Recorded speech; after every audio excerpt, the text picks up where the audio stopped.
Ito mga kabrigada, tanggap tayo ng report dahil kanina po napag-usapan natin yung pagbisita nga nitong si COMELEC Chairman sa New Bilibid Prison. Alamin natin ang karagdagang detalye. Kasama natin live si Brigada Jigo Custodio. Yan, nasa Bilibid. Oo, uy, di naman magre-report. Magre-report. Brigada mo! Live report!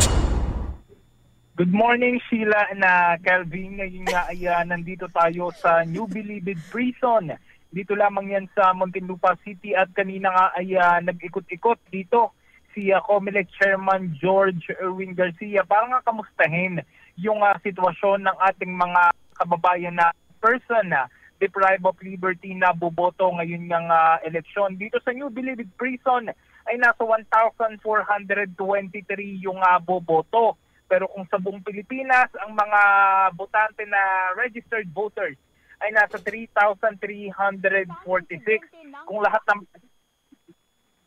lahat naman sa Pilipinas ay nasa 68,000. Buong Pilipinas naman yung lahat ng PDL na pwedeng bumoto. So ayon kay Chairman, kahit na PDL, sila ay binibigyan pa rin sila ng pagkakataong bumoto dahil sila nga ay mga Pilipino. Ayon sa batas, hanggat walang final na judgment of conviction ay makakaboto ang isang tao. Kahit nakakulong at hindi nakakapagpiyansa, hindi naman ibig sabihin ito na wala na silang karapatan na bumoto. Ang hindi lang makakaboto ay yung isang tao kapag lumabas na ang desisyon na may criminal o civil liability. Sa ngayon naman, Brigada Calvin and Sheila, ngayon ay kakaalis lamang natin dito sa New Bilibid Prison at tayo ay patungo naman sa Robinson at sa SM Manila para naman kamustahin yung sitwasyon sa mall voting ngayong araw. Kamusta naman, Brigada Jigo, yung panahon ngayon? Kasi kagabi, sobrang alinsangan ng panahon, mainit. Doon ba kanina sa New Bilibid Prison, kamusta naman yung panahon doon at ngayon? Nako, sa totoo lamang talaga, Papi Jerry, ito kanina talaga habang nag-a-ambush interview tayo, medyo tagak-taka na yung pawis natin dahil sa sobrang init ng panahon. Siyempre, isama mo na rin doon yung mga kababayan nating PDLs na bumoboto din ngayong araw. Oo. Kasi nasa isang covered court sila bumoboto mismo doon sa may minimum security compound. Pero gayon man, marami namang mga electric fan at meron din silang yung mga malalaking electric fan. Oo, yung mga industrial. Yung mga industrial fan. Kapag may mga event, ganun yung mga gamit kanina. Pero so far naman, ay sa kabila ng init ay tuloy-tuloy naman yung nagiging pagboto ng ating mga PDLs at nagiging maayos naman yung kumbaga parang voting system doon sa New Bilibid Prison. Brigada Jigo, nabanggit mo kanina parang higit kumulang 1,000 yung mga PDLs na boboto. Kumusta? Parang sabay-sabay ba sila dyan or by batch? Yung pagpunta nila dyan, pagboto nila dyan sa lokasyon nyo kanina? Oo, or nauna yung mga yung mga PDL na medyo matatanda may comorbidities. May edad na. Oo. Kanina, nung nandun tayo, medyo sabay-sabay naman may mga nakikita naman tayong mga matatanda, meron ding mga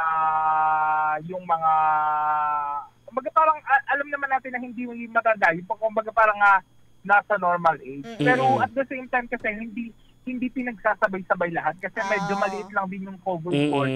Tapos medyo mainit. So mahirap na kapag pinagsabay-sabay natin yung lahat o kapag pinagsabay-sabay nila yung lahat, baka magkaroon ng hindi inaasahang pangyayari. Kumbaga parang baka may mahilo, di ba? Yun yung isa sa mga iniiwasan din. Kaya so far naman, kumbaga parang by batch yung ginagawang pagboto ng mga PDL. Nabanggit mo kanina, Jigo, may mga electric fan. Pero feeling mo sapat ba yung ventilation dyan para maging kalmado man lang yung paligid or maaliwalas? Komportable yung mga PDLs natin na boboto? Feeling ko naman, sapat naman talaga dahil kahit pa paano naman, bukod dun sa mga electric fan, may hangin pa rin Kasi medyo open field pa rin naman yung covered court na pinagbobotohan nitong mga PDLs dito mismo sa may New Bilibid Prison. Yun. Okay. Alright, sige. Maraming salamat, Brigada Jigo, at mag-ingat at uminom ng tubig, ha? Good luck Oo. sa araw na ito. Mahaba-haba pa, Brigada Jigo. Kakasimula lang natin. Di bale, actually, pagkain naman mahaba-haba.